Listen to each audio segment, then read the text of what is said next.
Today's satsang, the topic is Please God, Not Others, and the reading from Do It Now by Swami Kriyananda for today, July 2nd. Don't drive the people who are working under you, inspire them. Don't drive the people working under you, inspire them. Very good advice. And I'm also going to read from Bhagavad Gita and Swamiji's commentary, which is included in the essence of the Bhagavad Gita. Chapter 3, stanza 25. O descendant of Bharata, Arjuna, as foolish people, out of attachment to ego, act in hope of rewards, so should the wise also, even if wisdom has lifted them out of any personal need to be active, act with dispassion and non-attachment, glad to be of service to others as their guides on the path to enlightenment. Never should the wise condemn the ignorant for the ego motivation they manifest. Instead, being themselves enlightened, they should seek only to inspire others in the direction of preferring to perform right, dutiful action. And then Swamiji's commentary. The condemnation so often encountered in religious works does quite as much harm as good. The way to help people out of their ignorance is to inspire them with a longing for understanding. To scold them for their ignorance would be like scolding a blind man for his inability to see. Judgmental attitudes endanger also the persons who harbor them, for though the judgment may seem to proceed from wisdom, it is invariably tinged with an ego-inspired sense of superiority, which drags the preacher himself down into greater delusion. One's thoughts are colored by the clothes he wears. Similarly, if he wears the gray even of gentle criticism, his own thoughts also may take on a gray hue. If he wears the black of severe condemnation, his thoughts will themselves also become darkened. And if he wears the cheerful colors of kindness, acceptance, and forgiveness, he will not only inspire others to be like him, but will also enhance those colors in himself. This is beautiful advice, not only for how to work with others, if you are an employer and you have employees, but also working with our friends, working as a human being, basically, to help others find their own highest self by inspiring them rather than driving them. This idea that Swamiji shares of spending one's life and guiding one's life by this principle of inspiring others and also by pleasing God and not people really was the pole star of his life. Many years ago, he was going through a difficult time. I can't remember whether it was health related because he had health challenges, or whether it was just Ananda was facing challenges. But after a long day and some tests, my wife and I were with him in his apartment, just the three of us. And my wife was trying to encourage him and cheer him up through these difficulties. And she was telling him how much good he had done in this world and all the great things that he had accomplished. And he listened to it, and I think he appreciated the efforts to cheer him up. But he said very quietly and very simply, he said, by the end of this life, I only hope that I have pleased God and my Guru. And that was really what guided his life, was the effort to spend this life pleasing God, pleasing the Guru. That was really the pole star of his life, in a sense. And what's interesting is that really was an extraordinarily successful lifetime. He accomplished extraordinary things, starting communities, writing books, writing music. And really the only reason he did it all was to please God and to please his Guru, Paramahansa Yogananda. And so it's a very good advice for all of us. We don't all necessarily have the role, of course, that he had in his life. None of us do. Every one of our lives are uniquely our own. We have our own dharma to fulfill. But if you and all of us spend our lives having that guiding principle of trying to please God and not looking for worldly adulation and praise and all these things, but instead do the highest dharma to please God, to please the Guru, our life will be successful in the end, because we will have made great gains in that way of pleasing God and the Guru. And one of the best ways to do this is to, when we work with people, rather than driving and pushing them, to try to uplift and inspire them. Again, this is how Swami Kriyananda worked. I was on his staff for several years, working for him as an employer or an employee, and he never pushed people. He always inspired people. He worked with this principle that if you have enthusiasm for what you are doing, which he did, then everyone around you will also have enthusiasm, and they will want to put out that energy to succeed with the project that you are all working on. The other principle that also guided him was that he was everybody's friend. Now, this doesn't mean that he was overly familiar with everyone, because as an employer and an employee relationship, you can't just be everyone's pal and be patting them on the back and working, having that kind of overly familiar relationship. But what he did do was he saw himself as everyone's friend, and part of his role was to uplift people, inspire them, encourage them, and help them to become the best that they could become. That's how you are with your own friends. You don't drive your friends. You encourage them if they're feeling down. You encourage them, you uplift them. You work more with inspiration, enthusiasm, and thinking how you can give to them to help them become the best that they can become. And so when we work with, especially with employees, instead of driving people, try to inspire them. And one of the best ways to do this is to inspire yourself. And I'll get more deeply into this in a little bit. But if you can work in your working environment with enthusiasm and with energy, you start to create magnetism where employees and those working under you also want to put out energy and also work with enthusiasm. And so the way to do this is to change yourself, not try to change everyone around you, because you'll find if you can change yourself and become an enthusiastic, energetic, clear-minded person, the people around you will get caught up in that magnetism and that energy. More than one great sage has said that if you want to change the world, first change yourself. Because when you change yourself, then your magnetism, your energy starts to infect everyone else. This was, again, Swami Kriyananda.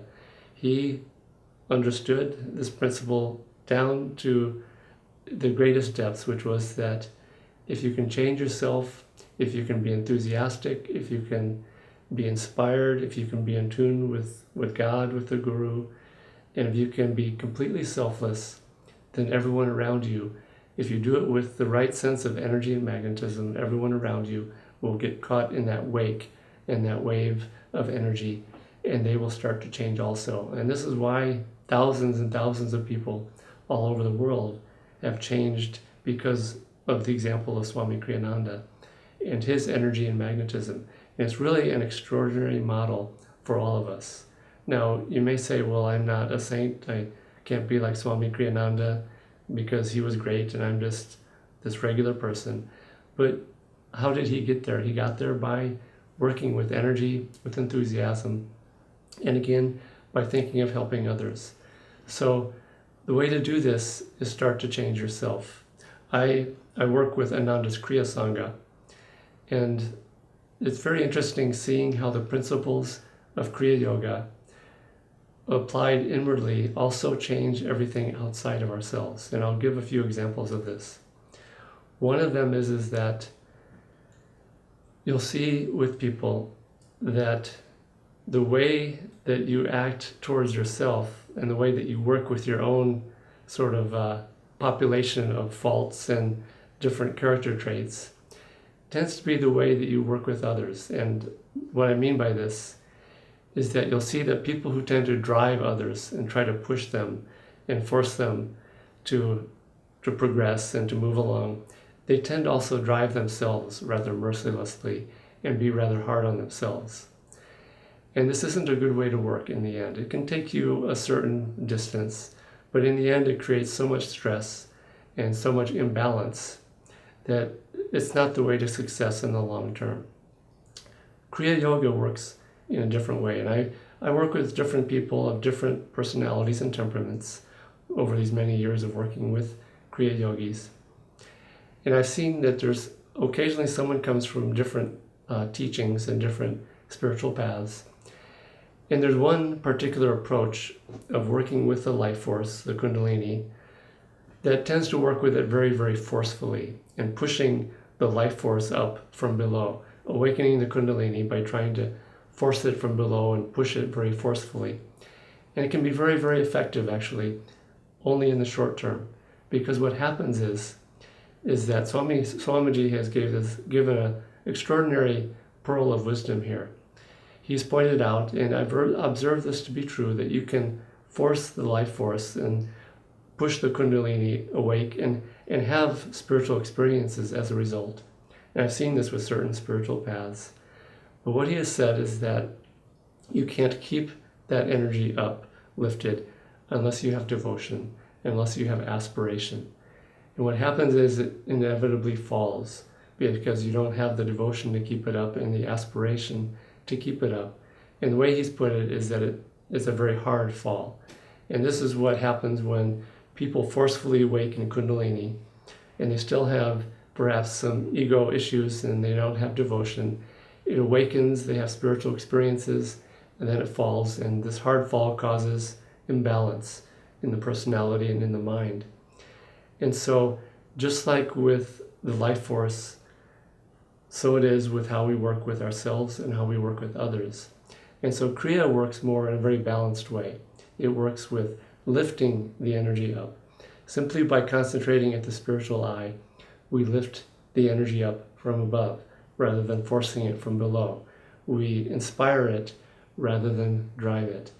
And so Kriya Yoga works with this concept, and it's a very, very balanced approach and has extraordinary long-term success because it works with inspiration, it works with enthusiasm, it works with devotion, it works with divine grace, because when we offer ourselves up willingly, enthusiastically, with complete freedom and self-offering, the energy naturally gets lifted up, and we start naturally becoming enthusiastic, uplifted, inspired, devotional. We have more energy, and rather than driving ourselves from below, we inspire and lift ourselves in cooperation with divine grace, because when we attune ourselves to the divine, we become uplifted. It's really, the term itself is very appropriate, because we are lifted from above, we're uplifted.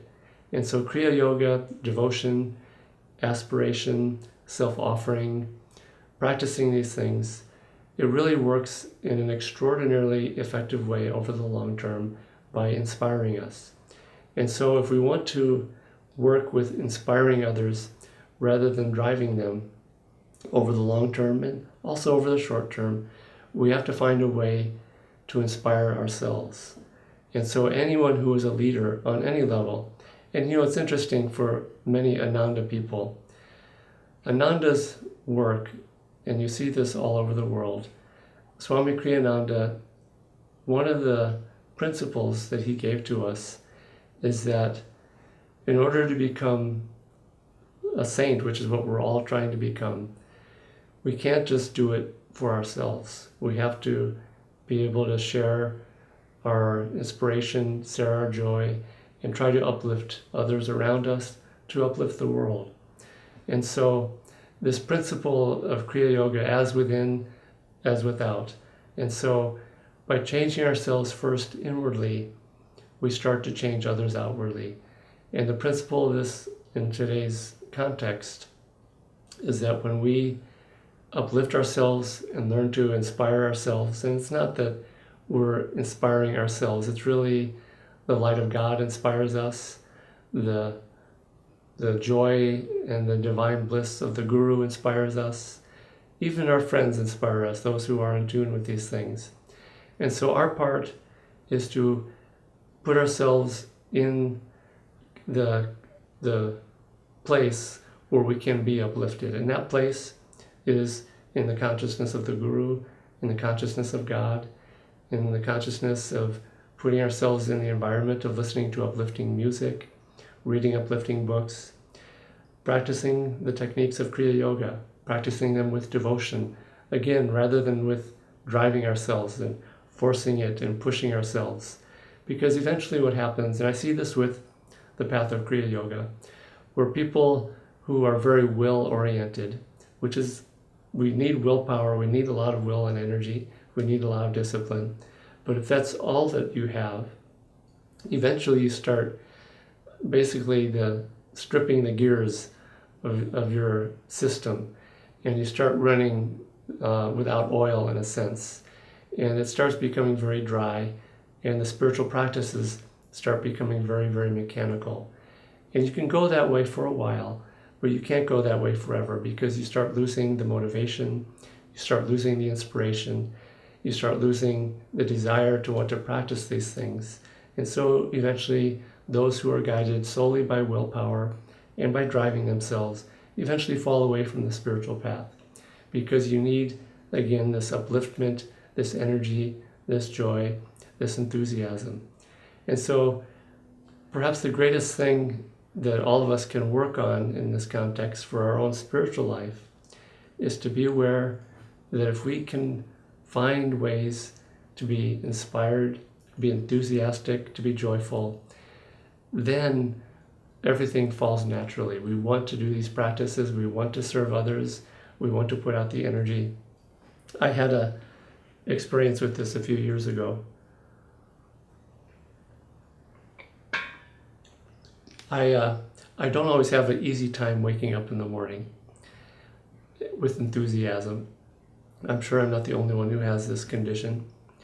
And I was going through a period where I was doing a lot of Kriya Yoga reviews. And these would be very early in the morning. So basically I had to start teaching a class at about 6:30 in the morning, which is just too early for my natural inclination. And when the alarm clock would go off early in the morning, my first thought would be, oh gosh, it's just too early to do this. And I found that that was creating some resistance, and it was putting a wet blanket on my enthusiasm. And I realized I had to break this habit, this way of thinking. And I found a wonderful way to do this, which was that I made this determination that when the alarm clock went off, and I had to get up really early to prepare and do this class, this Kriya Yoga review, from then on, that as soon as the alarm went off, my mind would say, thank you, God, thank you, Guru, I get to serve you today. And the first one or two times it was a little bit unnatural and stilted, and I didn't completely feel it, but I said it out loud. I said it very loud when the alarm went off, with a lot of enthusiasm. There's a principle that one of our Haridas teaches a lot. I've heard him over the years, of this man who, he was a salesman, and he was an athlete, and his coaches were not very happy with him, because he was just dragging himself around all the time, and he was a pretty pessimistic, dour personality. And so he understood, this man, that he had to show more energy, and he discovered that to be enthusiastic, all he had to do was to act enthusiastically and to pretend. And once he started pretending to be enthusiastic and acting enthusiastic, it started creating some momentum so that he started feeling enthusiastic. And so this is the principle that I was working with. And very soon after that, when the alarm would go off, I still say, thank you, God, thank you, Guru, with a lot of enthusiasm, but I actually feel enthusiastic. I jump up from bed and I'm able to put out the right kind of energy. And so this is the principle. I could easily just drive myself and force myself to do these things, but eventually it gets too dry, it gets unpleasant, and it starts becoming mechanical, and there's a lot of resistance. And when there's a lot of resistance, it starts creating disharmony in ourselves. And so we want to get rid of that resistance. We want to create a wave of enthusiasm that overcomes resistance. This is also the principle of Kriya Yoga, how this works, because when an electrical wire, like a hot plate, an electrical hot plate, when the metals in that hot plate produce a lot of resistance to the electricity, the energy going through it, it creates heat. And so when we have a lot of resistance in ourselves to the energy that's rising up the spine in Kriya Yoga, or when the energy is awakened, when we have spiritual awakenings, if we have a lot of resistance in the form of ego, in the form of tension, in the form of too many likes and dislikes and attachments, that those things produce resistance to the energy that's rising up the spine, and it produces friction, produces heat, it produces unpleasantness. And so we have to try to work at getting rid of our resistance to doing the right thing. And the way that we do that, again, is not driving ourselves. It's finding a way to be enthusiastic, which creates a wave of positive energy that flows through us.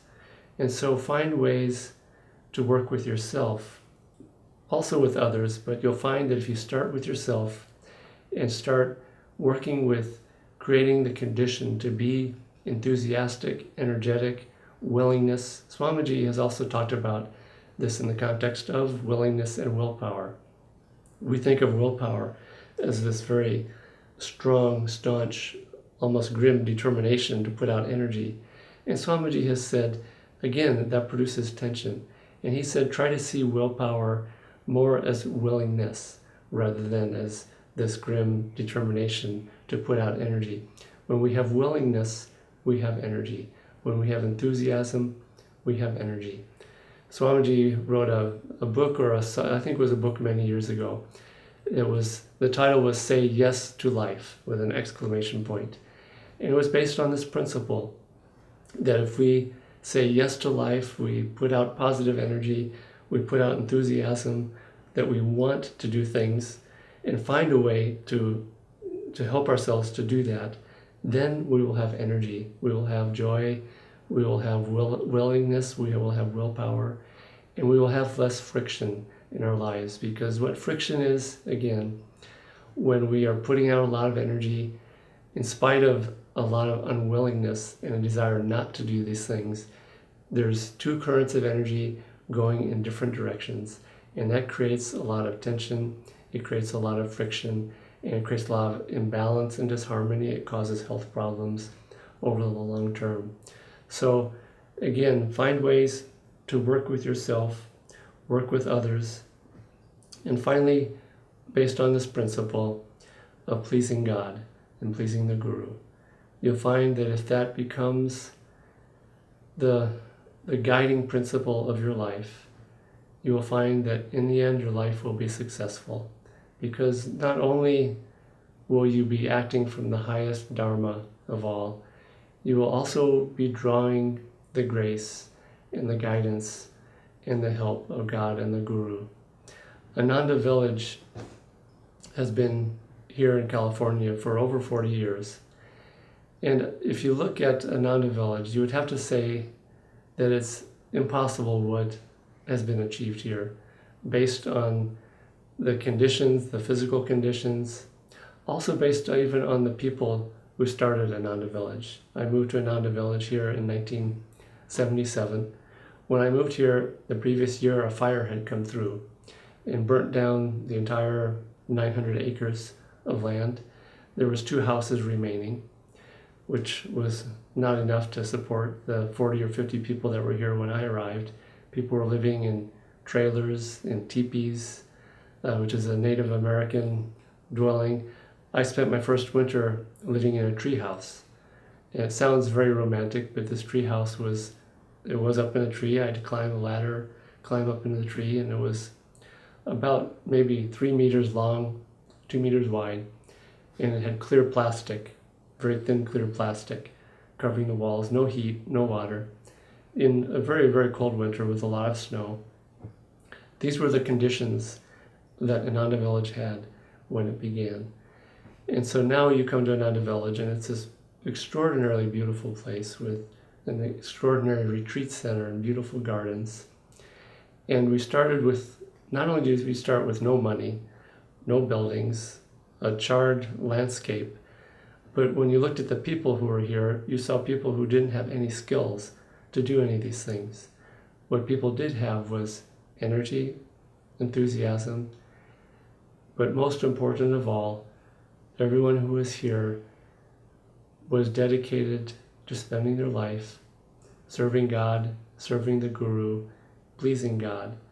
And when you dedicate your life to that, you will have success in the end. You will also have great challenges.